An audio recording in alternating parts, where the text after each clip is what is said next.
لوگ اپنی محنت سے، کوئی انجینئر، کوئی سافٹ ویئر انجینئر، کوئی ڈاکٹر، اپنی محنت سے، مشقت سے والدین کے پیٹ کاٹ کر اس کو تعلیم دلائی، اس کے ذریعے سے کچھ حاصل کر لے، تو پھر اس کے بعد اس کو ایک موبائل کی قیمت میں قتل کر دیا جائے۔ اس سے بڑھ کر کیا ہو سکتا ہے؟ بدترین حالات کا یہ جو پورا کا پورا میں منظر نظر آ رہا ہے، اور اس پر بھی حکومت کچھ کرنے کے لیے تیار نہیں ہے۔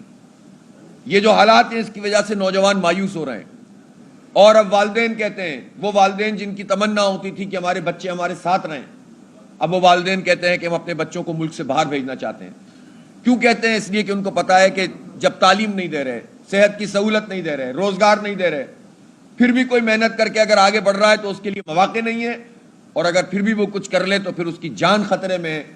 موٹر سائیکل پر نکلنے والا ہر نوجوان جب تک گھر پہ واپس نہ جائے، اس کے والدین اور اس کے گھر والے دعائیں کرتے رہتے ہیں کہ بس بخیر و عافیت آ جائے۔ اور پچھلے سال یعنی جس میں ڈکیتی کے واقعات ہیں، اس میں موبائل چھیننا ہے، اس میں موٹر سائیکل چھیننا ہے، اس میں کاریں چھیننا ہے، اس میں نقدی چھیننا ہے، تو آپ یہ بتائیے کہ 90,000 واقعات اس شہر میں ہوئے، تو اب اس 5 سال میں تقریباً 5 مہینے میں آدھے واقعات ہو چکے ہیں۔ مجھے بتائیں کہ جب یہ کمپیریزن کرتے ہیں تو کیا پاکستان کے کسی دوسرے شہر میں اسٹریٹ کرائمز میں انسانوں کو مارا جاتا ہے، زخمی کیا جاتا ہے؟ اگر 2 واقعات بھی لاہور میں ہوتے ہیں تو غلط ہیں، لیکن صرف کمپیریزن کے لیے میں بتانا چاہتا ہوں، حکومت سندھ سے سوال کرنا چاہتا ہوں۔ اسٹریٹ کرائم کی بات ہو رہی ہے، موبائل چھینتے ہوئے اور موٹر سائیکل چھینتے ہوئے جن لوگوں کو قتل کیا جاتا ہے، پاکستان میں کس شہر میں کیا جاتا ہے اور دنیا میں کہاں کیا جاتا ہے؟ جس طرح سے یہ غلط بیانی سے کام لیتے ہیں۔ آپ کہہ سکتے ہیں کہ جرائم اس کے واقعات بہت زیادہ ہوتے ہیں، لیکن آپ یہ بات کہہ کے اپنی ذمہ داری سے دور نہیں ہو سکتے، بری ذمہ نہیں ہو سکتے، اور غلط بیانی کر کے آپ آنکھوں میں دھول نہیں جھونک سکتے۔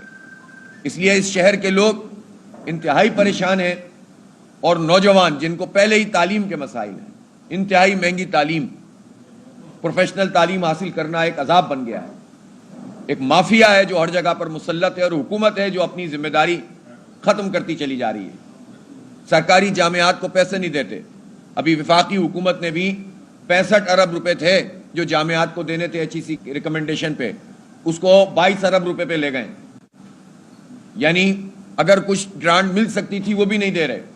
صوبائی حکومتوں کے تحت اگر ہے تو صوبائی حکومتیں بھی یونیورسٹیز کو کیا دے رہی ہیں؟ ظاہر ہے سارا لوڈ طلبہ کے اوپر، ان کے والدین پہ پڑتا ہے، تو تعلیم آپ دیں نہیں صحیح طریقے سے، پھر روزگار نہ دیں۔ اس شہر کراچی کے نوجوانوں پہ تو سرکاری اداروں کے دروازے تو ویسے ہی بند ہیں، اور پھر اس کے بعد یہ ہو کہ لوگ اپنی محنت سے، کوئی انجینئر، کوئی سافٹ ویئر انجینئر، کوئی ڈاکٹر، اپنی محنت سے، مشقت سے والدین کے پیٹ کاٹ کر اس کو تعلیم دلائی، اس کے ذریعے سے کچھ حاصل کر لے، تو پھر اس کے بعد اس کو ایک موبائل کی قیمت میں قتل کر دیا جائے۔ اس سے بڑھ کر کیا ہو سکتا ہے؟ بدترین حالات کا یہ جو پورا کا پورا میں منظر نظر آ رہا ہے، اور اس پر بھی حکومت کچھ کرنے کے لیے تیار نہیں ہے۔ یہ جو حالات ہیں اس کی وجہ سے نوجوان مایوس ہو رہے ہیں، اور اب والدین کہتے ہیں، وہ والدین جن کی تمنا ہوتی تھی کہ ہمارے بچے ہمارے ساتھ رہیں، اب وہ والدین کہتے ہیں کہ ہم اپنے بچوں کو ملک سے باہر بھیجنا چاہتے ہیں۔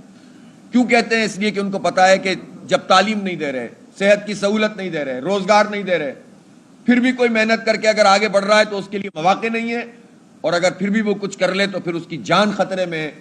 موٹر سائیکل پر نکلنے والا ہر نوجوان جب تک گھر پہ واپس نہ جائے، اس کے والدین اور اس کے گھر والے دعائیں کرتے رہتے ہیں کہ بس بخیر و عافیت آ جائے۔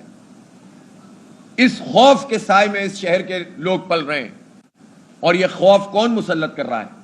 یہ خوف وہ مسلط کر رہے ہیں جو ان حکومتوں کو ہم پر مسلط کرتے ہیں فارم 47 کی بنیاد پر، جو عوام کے جینوئن مینڈیٹ پہ ڈاکہ ڈال کر اپنی مرضی کے لکھے ہوئے نتیجے لاتے ہیں، اور ان مافیاز کو ہم پر مسلط کرتے ہیں جو سسٹم کے نام سے کام کر رہے ہیں۔ دعوے ہم نے بہت سنے، نعرے ہم نے بہت سنے۔ ایک بڑی طاقتور شخصیت آئی کراچی اور انہوں نے کہا کہ اب سسٹم سندھ میں ختم ہو جائے گا، وہ سسٹم کو اٹھا کے اسلام آباد میں مسلط کر دیا انہوں نے۔ یہ کراچی سے اور پاکستان سے محبت ہے ان لوگوں کی، بات کرو تو تکلیف ہونے لگتی ہے۔ ان لوگوں نے جو ہے وہ ہم پر ان سب لوگوں کو مسلط کیا ہے.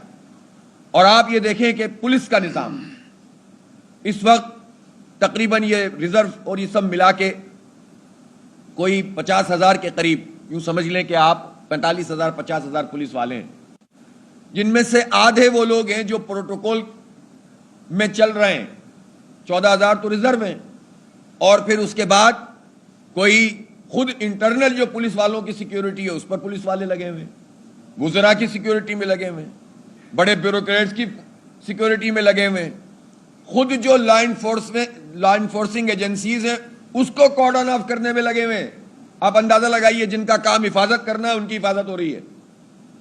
اور یہ سارے کے سارے جو استعمال ہے موبائل وینز کا، چلے جائیں کسی بڑے آدمی کی شادی میں آپ کو پتہ چل جائے گا کہ کتنی موبائل وینز اس میں نظر آتی ہیں، تو آپ کو لگے گا کہ سیکیورٹی عوام کی کیسے ہوگی جب پولیس کی. اور پھر پولیس میں جو کالی بھیڑ ہیں، اس میں جو کرمنل لوگ پنپ رہے ہیں، حکومت سندھ کی مرضی کے بغیر کیسے پنپ سکتے ہیں؟ کیسے کوئی ڈی ایس پی کے لیول پر آدمی آ جائے کہ جو پتہ چلا خود اسٹریٹ کرمنل نکلے، ڈاکو نکلے، لوٹ مار کا نظام چلا رہا ہو؟ تھانے کی مرضی کے بغیر کوئی منشیات کا اڈہ کیسے چل سکتا ہے؟